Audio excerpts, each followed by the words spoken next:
Good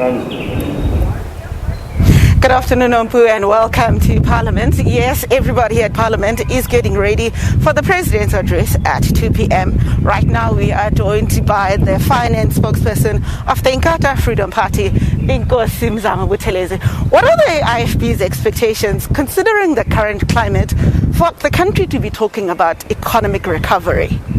As the IFB, to be honest, we don't expect much that will change anything, because we have had many plans before which didn't take off the ground because of internal opposition.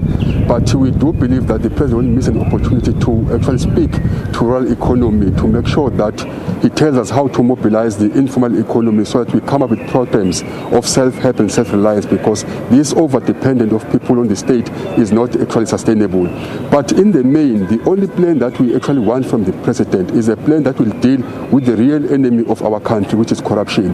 Because the absence of that plan will actually bring everything to naught, because we have had many plans before, as I've said, but if we don't deal decisively with the issue of corruption, which is stealing the money from the poor and making sure that we don't see the program to see, we will never get anywhere. So, talking about corruption at this stage, we have seen a number of arrests by the Hawks in relation to the procurement of issues of PPE and other areas in government spending.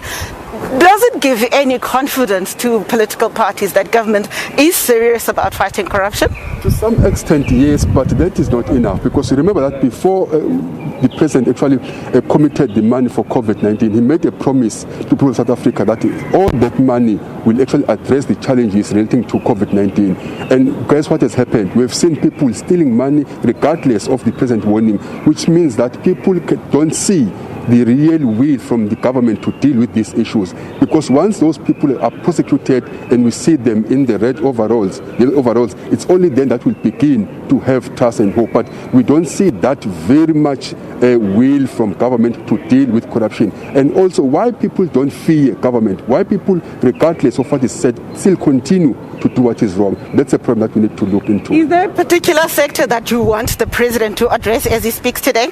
As I said, that we actually hope that the president will address the issue of rural economy, which will speak to issues of agriculture, because that is too close to poor people, and will make sure that we've got food security.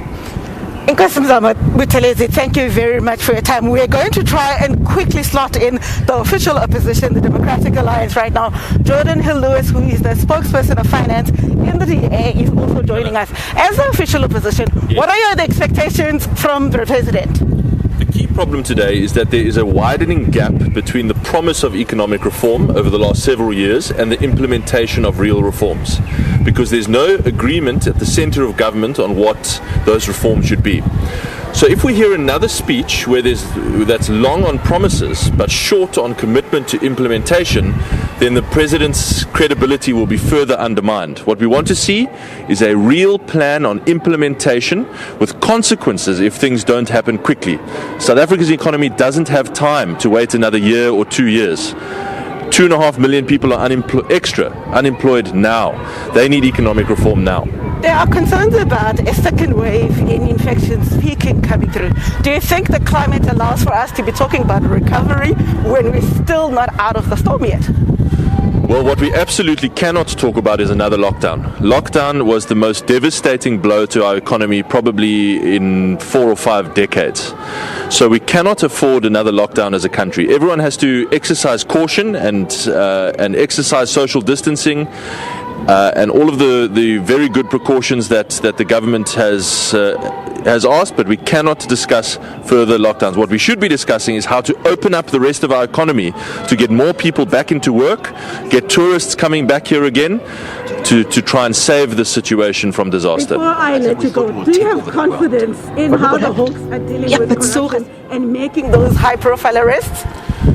As a South African, I must say I am hugely optimistic, and I love the fact that we are seeing some arrests, and I say all power to the Hawks. Let them go and get every one of those crooks who has been stealing our money for so many years.